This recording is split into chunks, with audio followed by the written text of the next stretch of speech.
Good evening, everyone. I'm Riley King, and welcome to this Thursday evening edition of the Riley King Newscast, right here on the Riley King Network. We have a lot of news to get to this Thursday evening, so let's begin. First up, let's begin with your COVID-19 updates.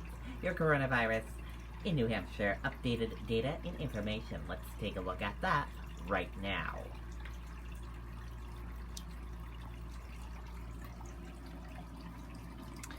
And here is a look at that information for all of you right now. There are 7,517 number of people in New Hampshire who have tested positive for COVID-19.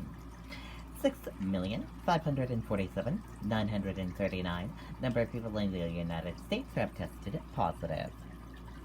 433 number of deaths from COVID-19 in New Hampshire. 719 number of people who have been hospitalized with COVID-19 in New Hampshire. And 175 number of deaths from COVID-19 in the United States. Now let's take a look at this current map of New Hampshire where current cases of COVID-19 are. Manchester, 39. And let's take a look at this map of New Hampshire where total cases of COVID-19 are. Manchester, 1952. Now let's take a look at these three charts here. Let's start with the first chart here. New cases each day in New Hampshire in the purple, daily new positive COVID-19 cases.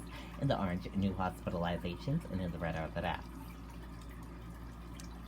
And let's take a look at this chart here, current cases.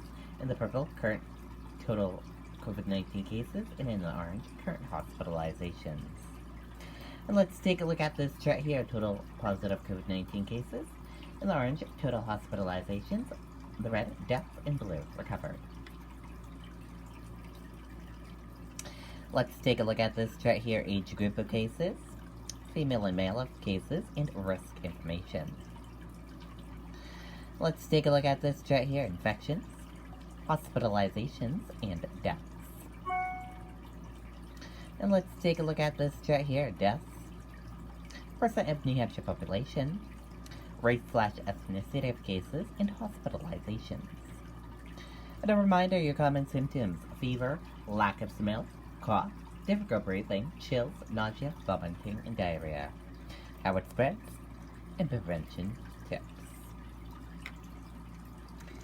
And be sure to stay with the Riley King Network for the latest of your COVID-19 information. Sununu blasts U.S. Senate for not passing bill to continue unemployment boost.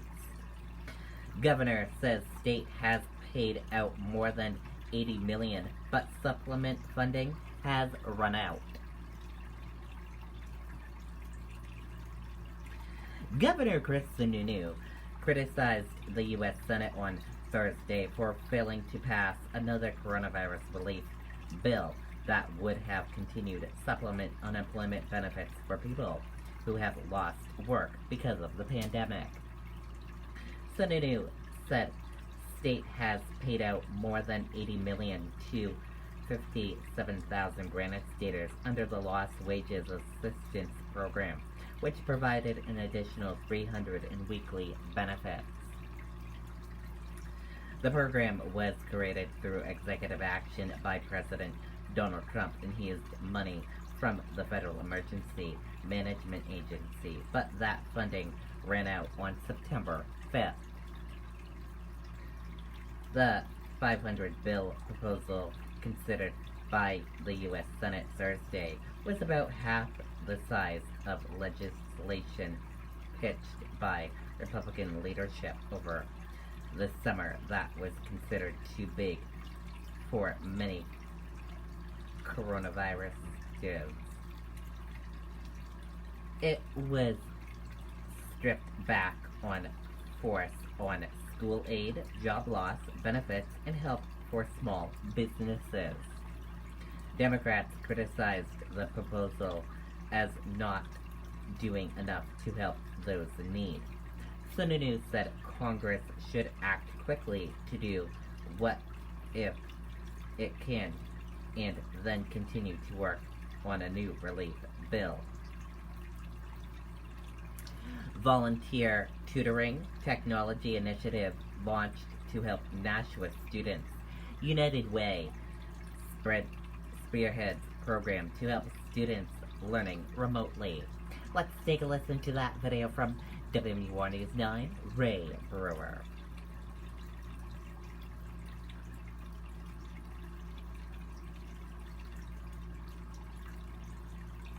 Busy lives need banking that can keep up.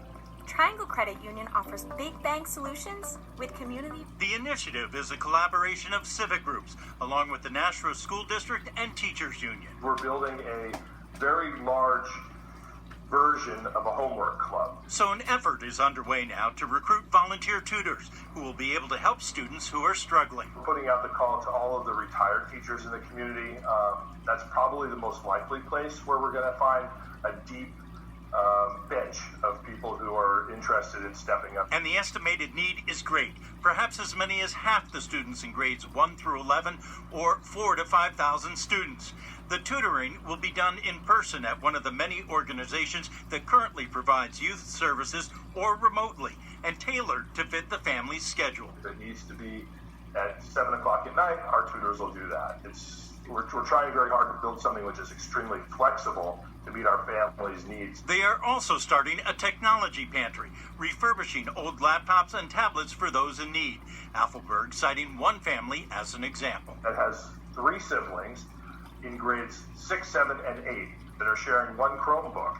And they can't do their homework because they're competing at the exact same time for the exact same device. So in addition to tutors, they're also looking for old laptops and tablets. And don't worry about the condition. They have technology volunteers that'll make them serviceable. Ray Brewer, WMUR News 9. Okay, and there you go on that video and that report.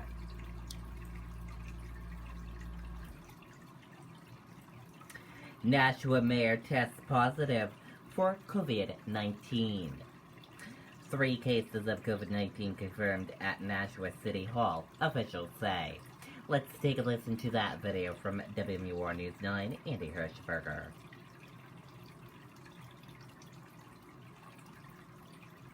Busy lives need banking that can keep up. Triangle Credit Union offers big bank solutions with community values. Our digital Jess, the announcement came during last night's Board of Aldermen meeting in Nashua. Mayor Jim Donches told the board and the city that he has been diagnosed with COVID-19. He said he was notified that a family member of someone he met with last week tested positive for COVID. Donches was tested Thursday and again over the weekend, and it was confirmed that he has coronavirus. Donches said his wife, Vicky, is showing symptoms but has not yet received any test results.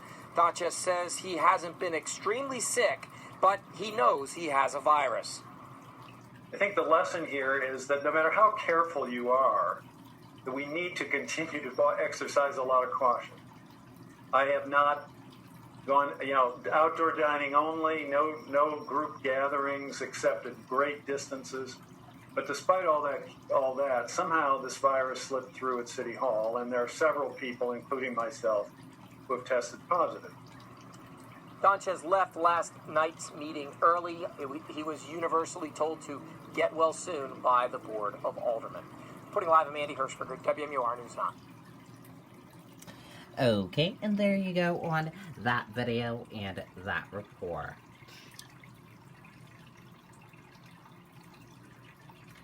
Legally owned African Savile goes missing from Merrimack home, police say.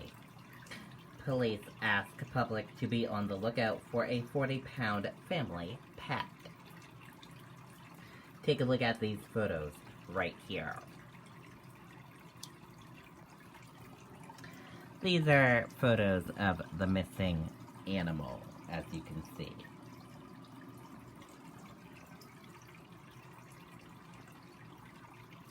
It is not your typical cat, as we can tell you that. Police in Merrimack are asking residents to be on the lookout for a missing African Savile cat. The exotic family pet, who is named Spartacus, went missing from a home on Peasley Road in Merrimack on Wednesday, police said. The pet, which is legally owned and permitted through New Hampshire Fish and Game, is 4 years old and weighs 40 pounds, police said. Police said the cat might approach when his name is called, but tends to be skittish around strangers, police said. Anyone who spots the pet is asked to call dispatchers at 603-424-3774.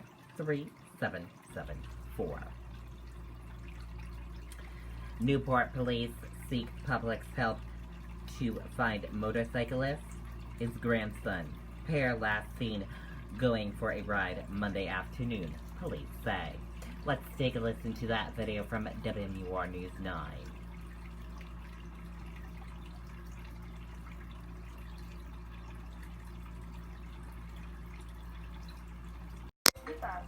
Triangle Credit Union offers big bank solutions with community values. Our digital banking platform brings you the latest. 69-year-old Jerry Proper and his 22-year-old grandson, Cody Pillsbury, headed out for an afternoon ride on Labor Day. Jerry's wife says that's the last time she talked to him. He said he was going to go for a ride on his bike. And I said, that's fine.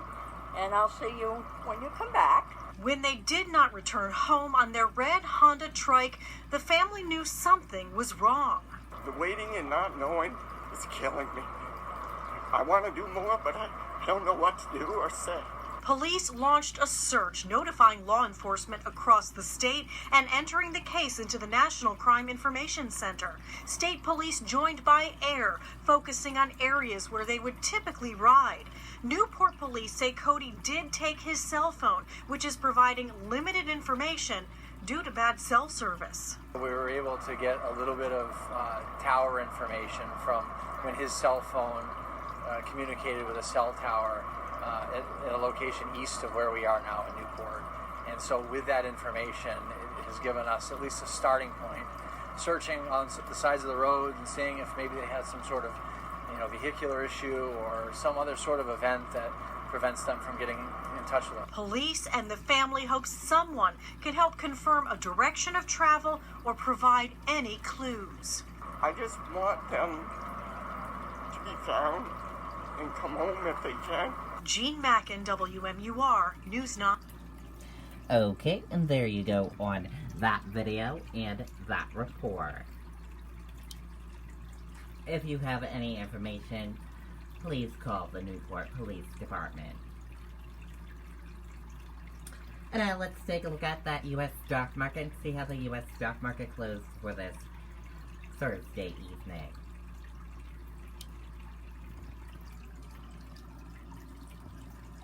Your Dow Jones Industrial Average closed in the red and went down. Your Nasdaq closed in the red and went down. Gold closed in the red and went down. U.S. 10-year closed flat. Oil closed in the red and went down. Euro/USD closed in green and went up. And VIX closed in the green and went up. And that is a check of your evening stock market and how your stock market closed this evening. Dow closes 400 points lower as tech sells off and resumes. Stocks fell sharply in volatile trading on Thursday as the rout in tech, the best performing sectors in the market, resumed after one-day respite. Vaccine trial participants reportedly developed rare inflammation condition. Let's take a listen to that video from ABC News.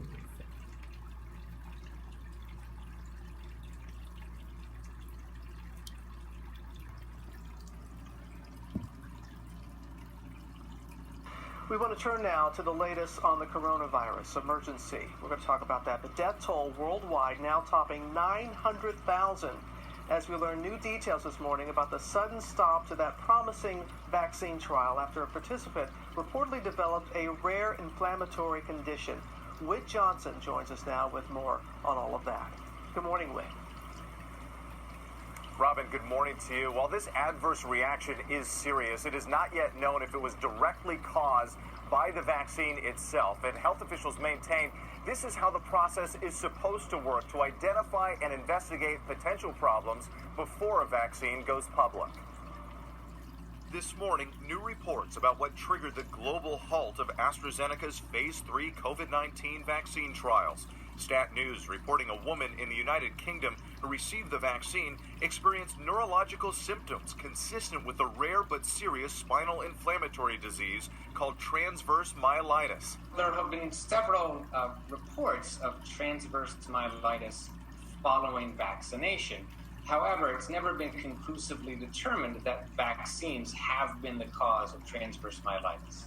In a statement to ABC News, AstraZeneca saying in part there is no final diagnosis and that there will not be one until more tests are carried out. We don't know if the vaccine caused it. The pause is completely appropriate and, again, pretty common. We just have to sort out whether the complications that she seems to have had are from the vaccine or unrelated. And while 8 vaccines are currently being tested in the U.S. and 3 of them are in Phase 3 trials, the director of the NIH countering President Trump's claim there will be a vaccine by Election Day. Certainly to try to predict whether it happens on a particular week before or after a particular date in early November is well beyond anything that any scientist right now could tell you and be confident that they know what they're saying. As millions of students return to school, another painful reminder that a safe vaccine can't come soon enough. In South Carolina, 28-year-old Demetria Bannister, a third-grade teacher, died from coronavirus. Bannister, seen here in this video she made for students last year, tested positive last Friday and passed away on Monday, just a week after the start of the new school year. And in St. Louis, special education teacher Ashley DeMarinis dying after fighting COVID-19 for 3 weeks in the hospital. Now, despite the setback, 2 other major vaccine candidates here in the U.S. in late-stage trials tell ABC News they remain on schedule. George? Okay, thank you. Boy, the stories of those teachers are just heartbreaking. Well, hey there. Okay, and there you go on that video and that report. And thank you for joining us for this evening Thursday edition of the Riley King Newscast right here on the Riley King Network. Have a wonderful rest of your evening. I'll see you back here tomorrow for another newscast. I'll have a news report coming up in a little bit. Good night and bye, everyone.